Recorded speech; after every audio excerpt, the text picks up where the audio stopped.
It is the Update Show!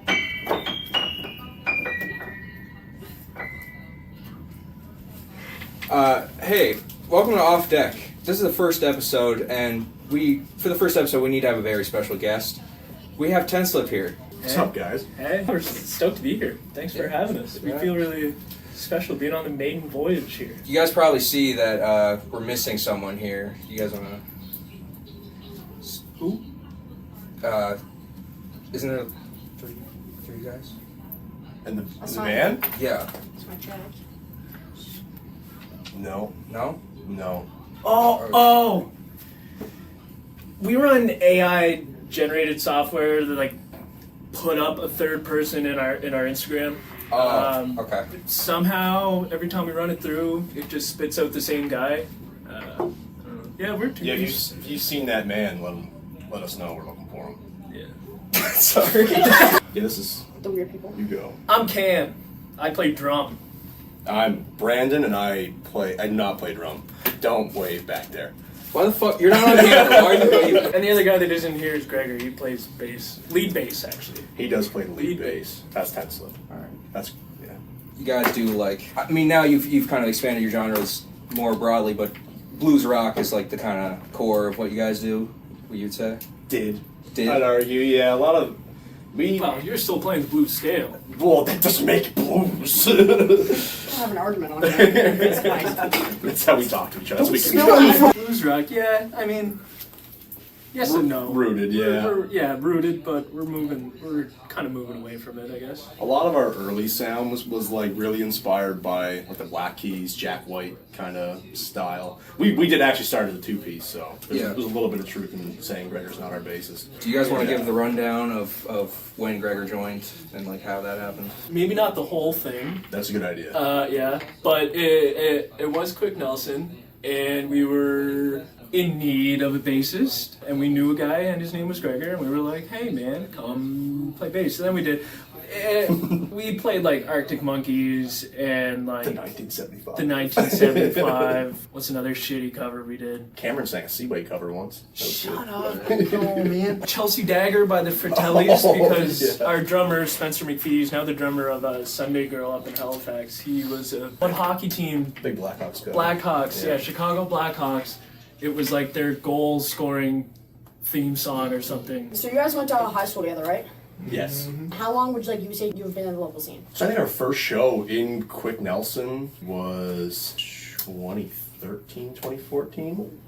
Really? I think so. I can fact check that. It's on. The poster's still on Spencer McPhee's Instagram. All right, you keep going. I'm gonna actually bring that up right quick. So who is Spencer McPhee? Spencer McPhee is the reason that. Well, actually, no. Him and I played music together in middle school as well. Actually, we've been playing music together since the 8th or 9th grade, I guess. If you exclude that one French project in grade 7. Hey, what was that one French project? I gotta know.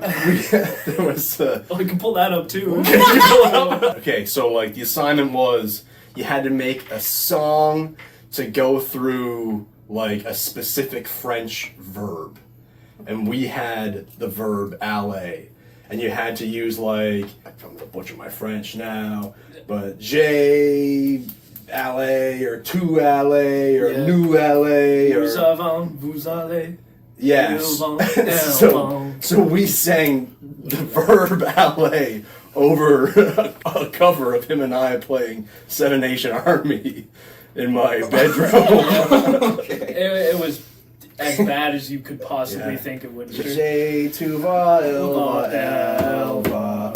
Nous avons, vous allez, Elva. What the fuck? Yeah, we'll link it. It's on Facebook somewhere. It link it exists. after the Yeah, podcast. just record on a GoPro. It was really bad.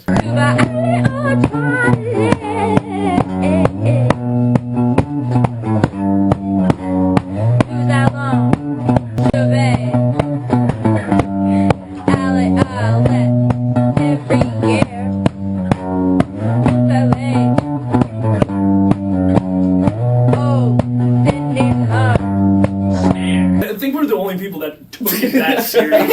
It was all like edited and everything. There was like we had lyrics skits were up. within, like oh yeah, we had shit on the What road. grade Yeah. was this? This was grade 7 or no 8, was it? I think it was 8. Yeah. Yeah. So I guess grade Been 8. playing together a long time. Long time. A long time. I'm only 19. I don't remember what I was doing in grade 8. You guys are like in your 20s and you still remember the exact project that you had in French. That's Hey crazy. man, I remember every song we ever wrote, man. Ain't that the truth? Hey, ain't that the truth? Yeah. How long have you been like going to shows? Okay, yeah. So I'd say that the first show with Quick Nelson was like our intro to the all ages scene. Yeah. Because I didn't know it existed until that point. And I don't know how Spencer figured out it existed.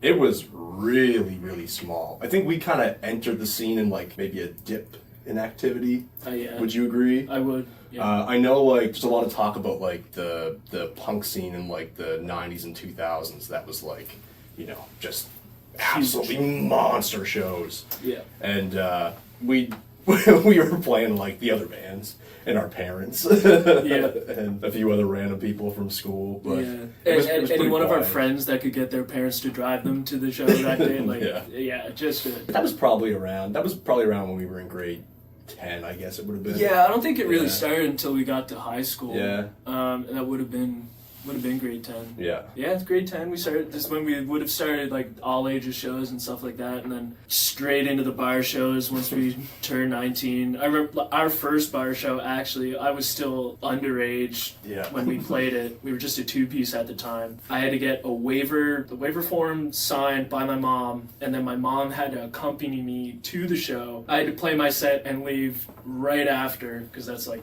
the legality of it or whatever. Yeah. And super embarrassing, and I got to stay and send in videos the whole time. yeah, and I had like horrible FOMO until I turned 19. So did Gregor go to high school with you guys? Yeah. Oh yeah. Actually, we met Gregor. So we met Gregor in the music program at RHS in the 10th grade. It would have been. Yeah. Him and I were the only two in the class. Well, I only knew you. You only knew me, as far as I'm aware. And we were doing like guitar bass covers for all our projects. Yeah. There was like 2 bass players in the class. It was me and Gregor. I remember being like, gotta be way better than this guy. There's no way around it. I gotta way out bass this guy. And then he played some slap bass riff, and I was like, oh, he's way better than me. That's why I play guitar. He was better on the kit, and Gregor was better on bass. I'm just here. I don't know. So when like you guys were in the local scene when you were like our age, were there any like specifically influential, like memorable, like favorite band you guys had? Oh yeah. Background noise. Oh, Background noise is Yeah. monstrous. Jesse McLeod and Neil.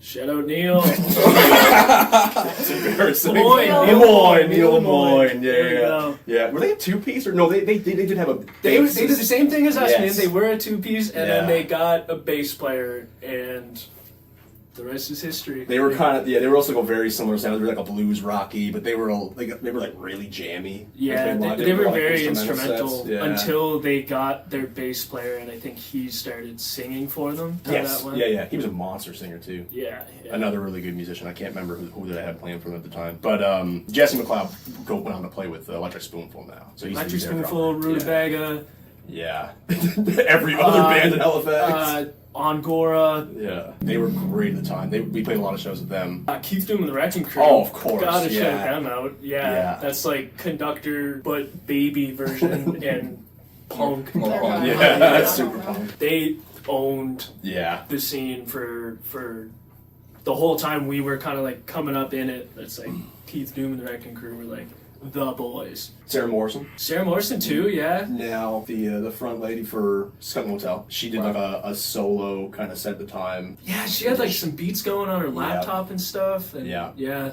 No, Yeah. she was super good. She's Super always super been good. a phenomenal singer. And All the then time. James Rudderhand from Trash Brain had like 8,000 million different bands, like Stepwise, Cap Gun. Capgun, Yeah. Born to Die in Berlin was Yeah. the Ramones cover band. There was I'm off of James Rudderham now, but who was Jesse Rose's other band that Oh. not Foreign Policy. Shit, man. Dude, that's gonna bother me now. Yeah. Magnum Magnum There we Neon. go, There baby. you go. Band, Yeah, that's the one. They were pretty cool, man. Have you guys ever played with Skunk Motel? No, we ran in. Technically, we were on the same festival last Oh time. yeah, yeah, Like Nova Scotia playing at the Music same time, so no one came to our set. Well, yeah, that one at Nova Scotia Music Week, but we also had Spoonapalooza too. True. They I played the think same night as. no, No, they I didn't play think- the same night as us though. They did? I think so. So technically, Yeah, we played with them. Yeah, we're really good friends. Yeah, we like real- we like getting together all the Real time. time. Yeah. Even if that's true, Sarah, or no, sorry, it was Kate Bow said to us at Music Week, she's like, "Are we ever gonna play a show together?" So clearly they didn't know we were on that bill. Yeah, we're working on something. We definitely want to play with them at some point. Yeah, We're gonna big build them time, this they're- year. We were talking about it at Music Week, so yeah, they're favorite. a phenomenal band. So good. Are there any influence in that you? I should have written these down myself. Oh my god. Are there any influences that you had for the album that people wouldn't expect? The Beatles. Doja Cat. Doja Cat? Are you serious? No, biggest fan. No, biggest fan. I guess you can say the Beatles for almost anything. Yeah. I don't know. It was. I feel like it's the usual suspects. Yeah. It's very all them witches, King Gizzard kind of sounds. That was like kind of the blend we were looking for with a lot of the tunes on the album. And then like us, because we influence ourselves. Yeah. You just listen to your own music again and again and again. That's all you play. I'm scared to share my rap this year. It's gonna be all tense. It's me practicing the songs, man. That's all it is. Discord shows and people are listening to music now. The week the album came out, I see Cameron Walker, 8 tracks recently played, and it was just all tense the whole way through. I need to bury the Doja Cat. Are you actually like into Doja Cat? He's super into Doja Cat. Really? Yeah. This is a bit. This is a bit. And you support everything Doja Cat has ever said? Well, Do you have anything from the album that wouldn't be a kind of generic influence? no, dude, I'm trying to I think just of make up beats. That is something I was wondering. You just for the album, just drums. Like you don't contribute to the. He's on some vocals. Yeah, I'm on a couple of The them. gang vocals. I kind of wrote Dead Ain't Gonna Cry. Whoa. Let's not get carried This away. way. He took my riff and put words over it. Hey, I He did write the restructured lyrics. it. He wrote the lyrics for Getting in a Cry. Okay. Those are his lyrics. And that's on Spotify too. I tried to make sure that all worked out. Most of the songs are like, Yeah, because when we make it big, we need to like figure out the royalties, right? So yeah, I don't know if you make it that far. Do you guys have a favorite venue that you've ever played at, or that you frequently come back to? the upstairs club. Damn it. Beat me to it. The upstairs club is The upstairs Was. event room at the French Club. French Men's Club? French Club? French. The French is just French Club? Just French French club. club. Okay. They redid it now, but it used to be a very rough looking spot. And we used to make a joke when we played there where we would just wear suits when we played. Full suit. We dress our finest whenever we got to book a show at the Upstairs Club. Yeah, It was about as divey as it got. What a Apparently so. soft spot in my heart for the Upstairs Club. big time. But other than that, Realistically, I'm gonna say Propeller Arcade. Man. I was gonna say that too. That is a super cool venue. Is that Halifax? Up in Halifax, yeah. We just played there last weekend. They've got like TVs, like old CRT TVs playing VHS tapes. They're all playing like different VHS tapes. The vibe is immaculate. The owners are cool. The bartenders are awesome. Propeller Arcade's probably mine. My first thing I ever saw you guys was the fucking 10-minute Making Wave set. Oh, really? Oh Yeah. damn! That was gnarly. That was supposed to be a 15-minute wake and leave set. Yeah, Really? we got there and the organizer was like, "Yeah, I know we said you guys could do the full 15. Cut your most chaotic song." I don't know, what did we cut? Dingers? I don't know. I don't know. I can't remember what We wanted to play the whole EP. Okay. And Yeah. we only got to play 3 tracks, but yeah, that was a crazy show in general. That was a crazy opportunity in general. And like we've had some really good sound guys since then, but the Band dudes shell's doing crazy. sound Yeah. there were like professional grade. Oh, it was awesome. Just to have that kind of experience, it's Yeah. really cool. I assume they'll continue that program, but you guys should definitely keep your name in the hat for that. Like last month, I started getting involved with the Nova Scotia Music Ship. They're a great organization as well. That man and CB CB Mike Mike, too. yeah. A lot of cool resources out there that are really kind of like hard to know about, or like we have known of Nova Scotia Music Week for a while, but we had no idea like you had to like go to them and be like, oh, you know, establish that relationship. I thought it was just kind of like, oh, they're this big thing that like looks after all the music that happens in Nova Scotia, but like they're a little more intense than that, right? Yeah. Like they're an actual body that like they can fund you, they can. That's it. All I care about Is this the money? is We're about the really money. into They the can give us money, so that's the big thing. Yeah, and I mean, like for awards too. Like Nova Scotia Music Week does awards, and then ECMAs too. Like you kind of gotta get yourself into that kind of area, and it's not just like people aren't just like watching what happens in the scene to be like, oh, this is something, or like, oh, this is something, you know. Yeah, you're gonna put yourself there. Yeah, you gotta really put yourself in there. That's something we learned like fairly recently too, like post COVID. It's like putting ourselves places, not just like just being around. yeah. I guess it's a weird kind of line to cross. Yeah. The first year we applied for Music Week, we weren't even members for music. We're just like, whatever, we'll just go in on it. And the first question's like, are you a member? We're like, no. And unsurprisingly, we didn't get a call back for that. Yeah, no, they're a good organization, and they really care about like the development of artists in Nova Scotia, which is cool. A lot of like we did Music Week last year, and we're just like blown away by how many of like the seminars and kind of meetings and like the panels they have set up are all like way more useful than we thought anything was gonna be. Like we thought a lot of it was targeted to different crowd that wouldn't really apply to us, and then we're walking past all these lecture halls and we're like, ooh, this sounds kind of important. Probably benefit from this. So make use of the programs we have in Nova Scotia and in Cape Breton, right? When you guys were in Wolfville for Nova Scotia Music Week, were there any like interesting or like funny events that occurred there? Anything memorable like that? What do you have? Go ahead. You inhaled like you were about to say something. Go ahead. I didn't. Go ahead. I don't know where he's going. I don't. And this isn't even like it wasn't even an event. But Willie Stratton. Okay. Willie Stratton. Okay. Was everywhere. Everywhere we went, Willie Stratton was there, and he'd just be walking by the sidewalk, and we'd be like, "Hey, Willie," and he's, "Sire." That was it. That was everywhere we went. Went for supper, Willie's on the sidewalk. Heading down to the bar, Willie's on the sidewalk. Going to the comic book store. Willie's in the comic book store. Passing by Sobeys.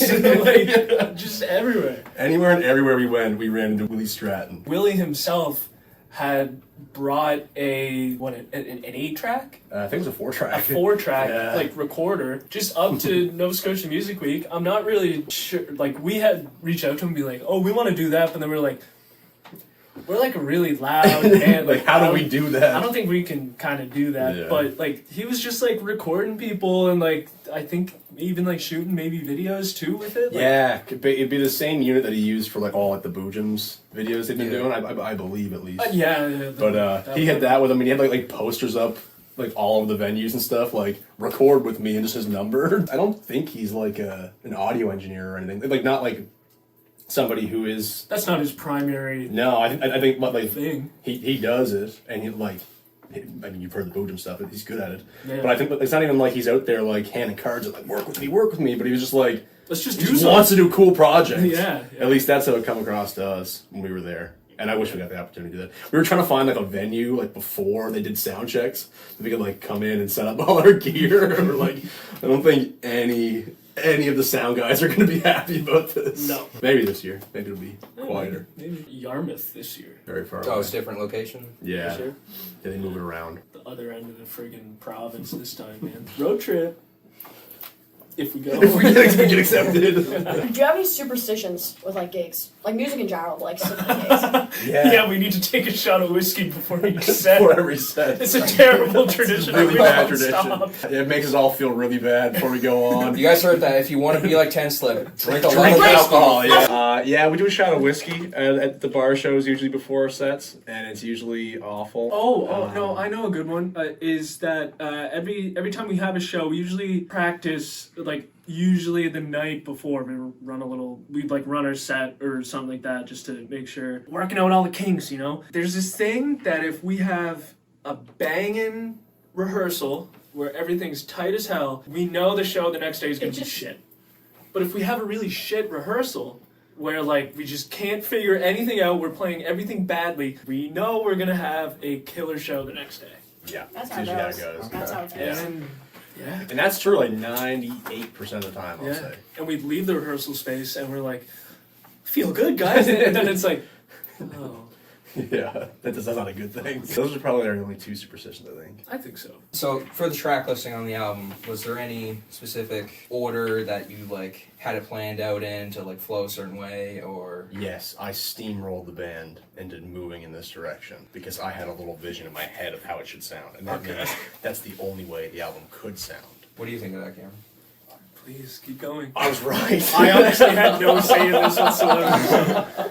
No, I mean, something I noticed, and this is really funny because I noticed it, like, just looking at metrics post-release, is that we really organized the album as if it were a live set. And when we played the live set, or the album release, we played it in order because it felt like a great live set. Mm-hmm. But it's funny because we saved Spore for the very last track. That's kind of our big, usually finale kind of song. It's way too long. It's got a lot of different, it's driving the whole time. It's got a nice, beautiful ending to it. And it is by far the least played track on the record. Yeah. It is like, we really should have like front loaded this album. Yeah. Put all the other stuff on the B-side that people aren't going to really get into so much. But it works well on the vinyl because each side is 4 songs and the songs get longer into each like side. The further the side is along, the longer the song is. Mm-hmm. So that's a pretty cool little thing you cooked up there. Little genius guy. Yeah, I do a little bit of thinking sometimes. Smart guy. But yeah, no. But between that and just kind of like the overall tone of the album, I really wanted it to like kind of dip into the different sound of like The Wall and Shallow Waters, Hallowed Ground, to come back to Spore. And then Spore, Dead Ain't Gonna Cry, the riff for Dead Ain't Gonna Cry, is the old ending we used to play for Spore. And that's the rewrite that Cameron was talking about earlier. Callback! So like the whole kind of concept was like, yeah, we'll start it with this sound and end it with this sound, and that sound sounds like this sound, so it goes, it's like a sinusoidal wave function of sorts, if you've ever been there. He started using all these big words, like, it's gonna be a wave, so we gotta make the album like this, guys, and we're just like, okay, man. Nobody cared. Nobody cared at all. Did you expect Dead Ain't Gonna Cry to be your biggest song on the album? Kinda, yeah.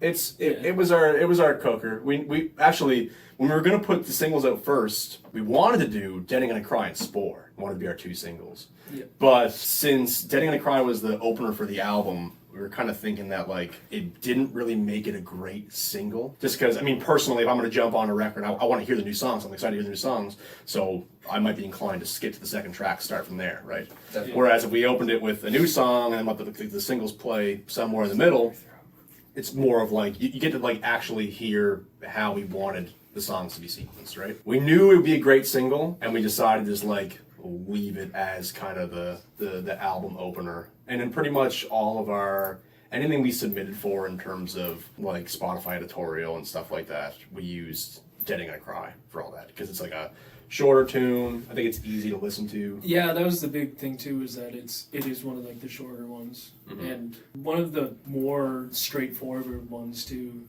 It's just like a stoner rock ripper. Yeah.